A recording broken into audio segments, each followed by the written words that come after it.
केंद्रीय मंत्रिमंडल ने मुफ्त अनाज योजना को दिया विस्तार, लाभुकों में खुशी का माहौल।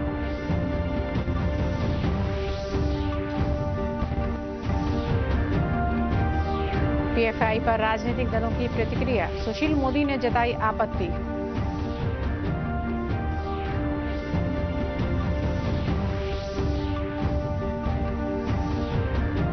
विश्व हृदय दिवस पर प्रदेश भर में हो रहे हैं कई कार्यक्रम।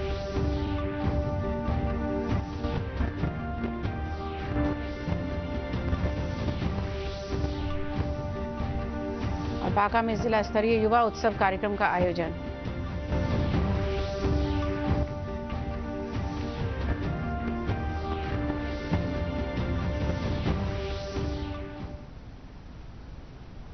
नमस्कार, मैं हूं सीमा सिंह और अब समाचार विस्तार से। प्रधानमंत्री नरेंद्र मोदी की अध्यक्षता में कल नई दिल्ली में केंद्रीय कैबिनेट की बैठक हुई। बैठक में प्रधानमंत्री गरीब कल्याण अन्न योजना को 3 महीनों के लिए और बढ़ा दिया गया है। एक रिपोर्ट। त्योहारी मौसम में कई मोर्चों पर अच्छी खबर आई है। मोदी सरकार ने गरीबों को मुफ्त अतिरिक्त अनाज मुहैया कराने वाले पीएम गरीब कल्याण अन्न योजना को 3 महीनों का फिर विस्तार दिया है। इस योजना के अगले चरण पर करीब 45,000 करोड़ रुपए का खर्च आया। इस योजना के तहत हर एक राशन कार्ड धारी परिवार यानी करीब 80 करोड़ लोगों को उसके निर्धारित कोटे के अतिरिक्त 5 किलो मुफ्त राशन दिया जाता है। इसका मतलब है कि हर परिवार को 2 गुना राशन मिल जाता है। इस योजना के जरिए सरकार अब तक 1,003 लाख मीट्रिक टन खाद्यान्न का वितरण कर चुकी है। यानी अब अक्टूबर से दिसंबर तक प्रति व्यक्ति 5 किलो अतिरिक्त अनाज पीएम गरीब कल्याण अन्न योजना के तहत मिलता रहेगा। प्रधानमंत्री गरीब कल्याण अन्न योजना को विस्तार किया गया अगले 3 महीने तक 5 किलो प्रति व्यक्ति प्रति माह। उसी तर्ज पे अगले 3 महीने तक इसको जारी रखा जाएगा, क्योंकि त्योहार का सीजन भी है। जैसा मैंने कहा, नवरात्रि, दुर्गा पूजा से लेके छठ पूजा, दशहरा, दिवाली, गुरुपूर्व से लेके क्रिसमस तक तीनों महीनों में बहुत सारे त्योहार हैं। उसी तरह पे इसको 5 किलो प्रति व्यक्ति प्रति माह तो अगले 3 महीने तक वो मिलेगा। केंद्र सरकार के अन्य योजना विस्तार से प्रदेश में इस योजना का लाभ लेने वाले लोगों के बीच खुशी देखने को मिल रही है। खगड़िया के मोहम्मद नसीम आलम और संजीव कुमार ने कहा कि त्योहारों को देखते हुए सरकार का यह फैसला सराहनीय है।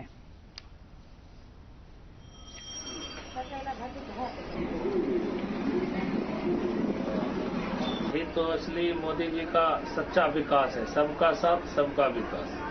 अगर बंद हो जाए तो गरीबों को पर्व त्योहार में जैसे दुर्गा पूजा हो गया, दिवाली हो गया, छठ हो गया, इसमें बहुत सारे कठिनाई होती है। हमारी सरकार ने बहुत अच्छा काम किया है।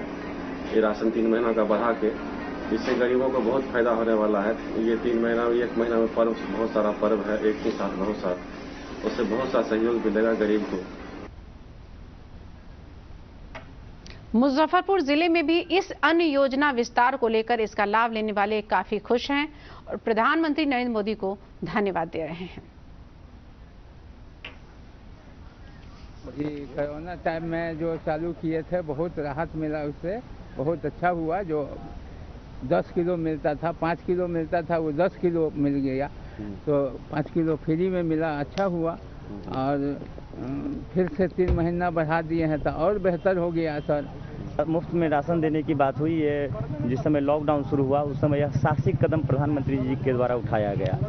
गरीब गुरबा के हित को ध्यान में रखते हुए यह कदम काफ़ी सराहनीय है। इसको एक्सटेंड जो अभी कर दिया गया है कि 3 महीने और मुफ्त मिलेगा, इसके लिए प्रधानमंत्री जी को हम लोग सहृदय से कोटि कोटि धन्यवाद देते हैं। गृह मंत्रालय ने पीएफआई को गैर कानूनी संगठन घोषित करते हुए 5 साल के लिए प्रतिबंध लगा दिया है। इसको लेकर विभिन्न राजनीतिक दलों की प्रक्रियाएं सामने आई हैं।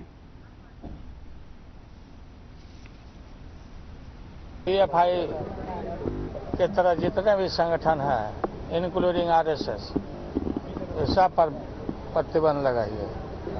आरएसएस को बैन पहले भी किया गया था इमरजेंसी में भी, और एक साथ इस तरह के जितने भी संगठन हैं सबको बैन करिए और जांच करिए, कुछ मिले तो कार्रवाई करिए। पीएफआई अगर इतनी खौफनाक खतरनाक संगठन है तो अभी तक पाबंदी क्यों नहीं लगाई थी आपने? क्यों उस पीएफआई को आपने खुला छोड़ दिया था? और पीएफआई का कोई भी ऐसा वाकया हमारे सामने नहीं आया जिस पे सवाल या निशान लगाया जा सके। पीएफआई पे 5 साल की पाबंदी क्यों लगी है? अगर वो इतनी खतरनाक है तो 5 साल के बाद दोबारा पीएफआई के लोग अपने आप को संगठित कर सकते हैं। ये दिसंबर का चुनाव है, गुजरात और हिमाचल और मेघालय, और उसके बाद फिर चुनाव है। चूंकि भारतीय जनता पार्टी आने वाले समय में ये चुनाव जीतने वाली नहीं है, इसलिए पीएफआई पे पाबंदी लगाई गई है। PFI is a communal and sectarian organizations.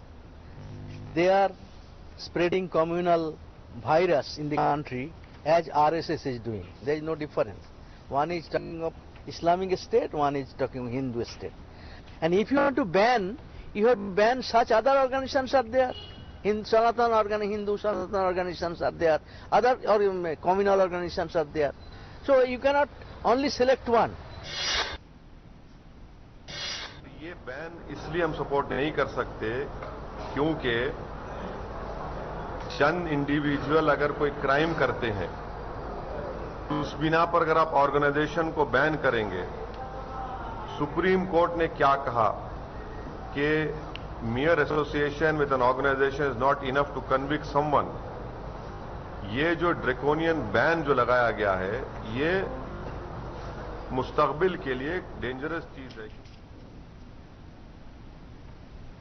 इधर कल मुजफ्फरपुर में राज्यसभा सांसद और भाजपा के वरिष्ठ नेता सुशील कुमार मोदी ने लालू प्रसाद के बयान की आलोचना की है।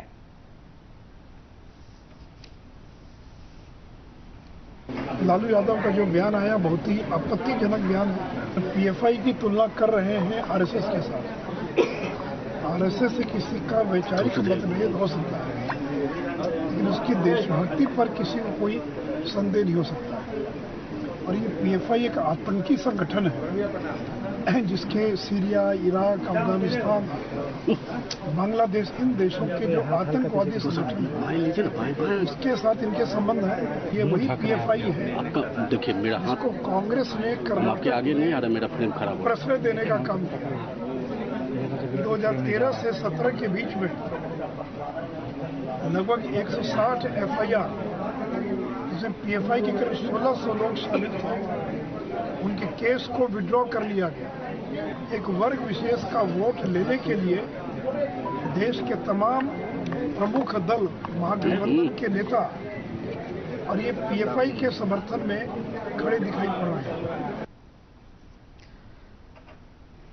आज विश्व हृदय दिवस है। राजधानी पटना में लोगों को हृदय रोग से जागरूक करने के लिए कई कार्यक्रम आयोजित किए जा रहे हैं। इस अवसर पर हृदय रोग विशेषज्ञ डॉक्टर राजीव कृष्णा ने बताया कि लोग अपनी दिनचर्या सही रखकर हृदय रोग से बच सकते हैं।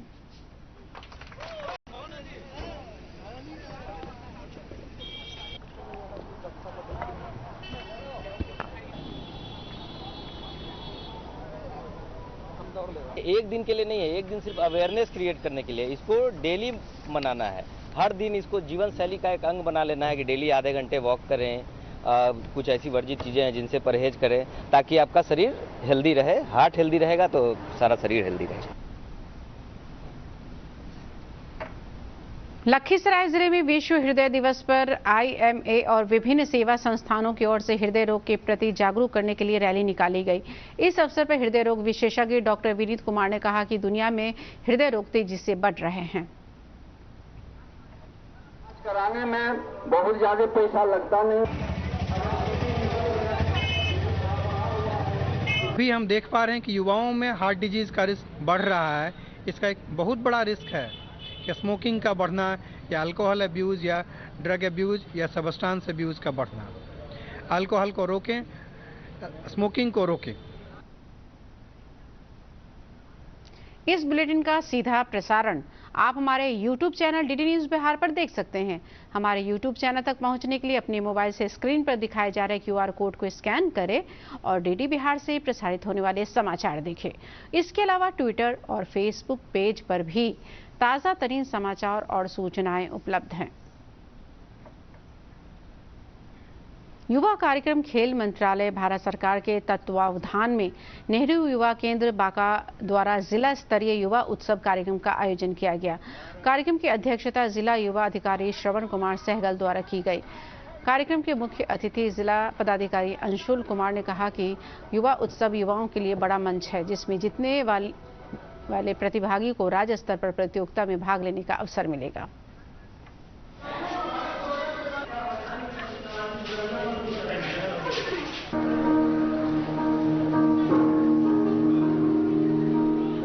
ये अभी जिला स्तरीय कार्यक्रम हुआ था जिसमें लगभग 300 प्रतिभागियों ने अलग अलग प्रतियोगिताओं में भाग लिया। उसका फर्स्ट सेकंड थर्ड का हम लोगों ने लिस्ट बना के उनको पुरस्कृत भी किया है। भाषण प्रतियोगिता में पहला प्राइज 5000 था और चित्रकला में 1000, सांस्कृतिक कार्यक्रम में भी पहला प्राइज 5000 था। जितने भी पहले प्राइज के विनर्स हैं उनको अब राज्य स्तर पर पटना जाने का मौका मिलेगा और अगर वो वहाँ भी जीत जाते हैं उसके बाद उनको नेशनल लेवल पर दिल्ली जाने का मौका मिलेगा।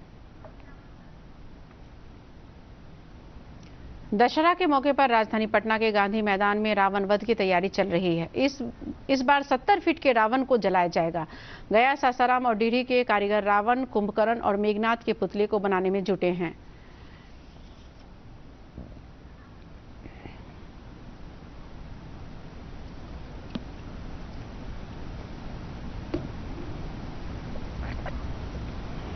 इस रावण का लंबाई है 70-65, कुंभकर्ण मेघनाथ 60। 70 रावण 70 है, 65 कुंभकर्ण, 60 मेघनाथ। कब तक ये पूरा फुल फिनिशिंग? ये 2-3 दिन में फिनिशिंग हो जाएगी। और अब 3 मिनट में 10 खबरें।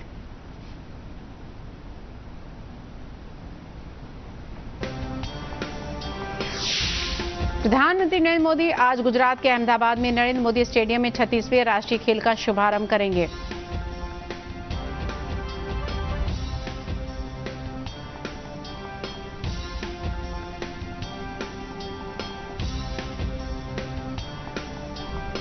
केंद्र सरकार ने 3 प्रमुख रेलवे स्टेशनों के पुनर्विकास के लिए रेलवे के प्रस्ताव को मंजूरी दी।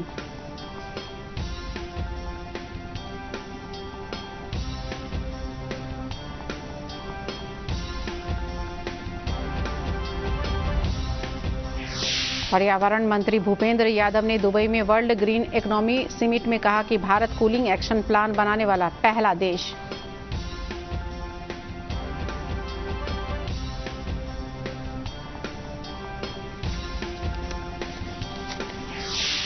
वरिष्ठ वकील आर वेंकटरमणी को सरकार ने देश का नया अटॉर्नी जनरल बनाया। उनके नाम को राष्ट्रपति द्रौपदी मुर्मू ने दी मंजूरी।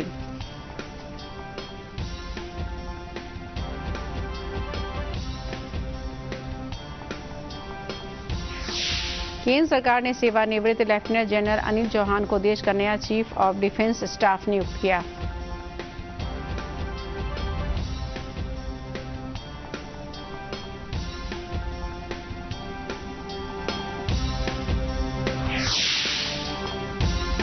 एक अक्टूबर से ट्रेनों की समय सारणी में बदलाव किया जा रहा है। एक जोड़ी नई ट्रेन का परिचालन भी शुरू किया जाएगा।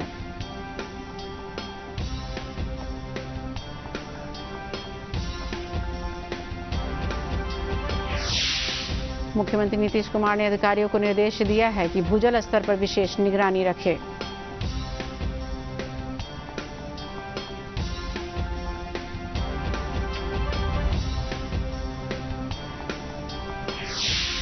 बिहार लोक सेवा आयोग की 67वीं पीटी परीक्षा कल एकल पाली में होगी। पटना में 85 परीक्षा केंद्र बनाए गए हैं।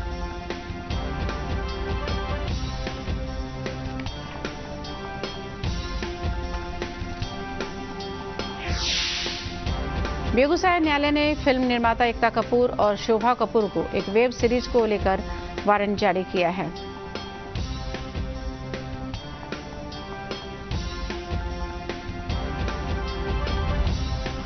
फीफा ने भारतीय फुटबॉल टीम के कप्तान सुनील छेत्री को सम्मानित करते हुए उनके जीवन पर 3 एपिसोड की सीरीज जारी की।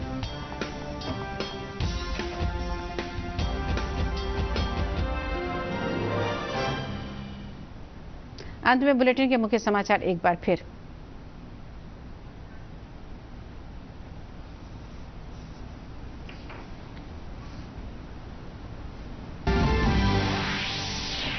केंद्रीय मंत्रिमंडल ने मुफ्त अनाज योजना को दिया विस्तार, लाभुकों में खुशी का माहौल।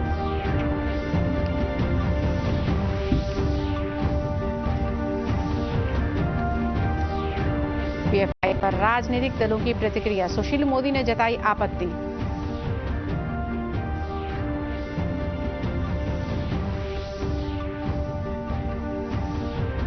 विश्व हृदय दिवस पर प्रदेश भर में हो रहे हैं कई कार्यक्रम।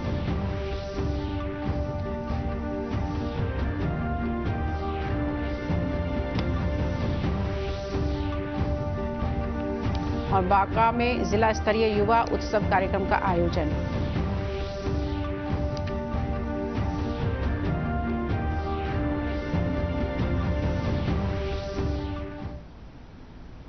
इसके साथ ही प्रादेशिक समाचार का ये बुलेटिन समाप्त हुआ।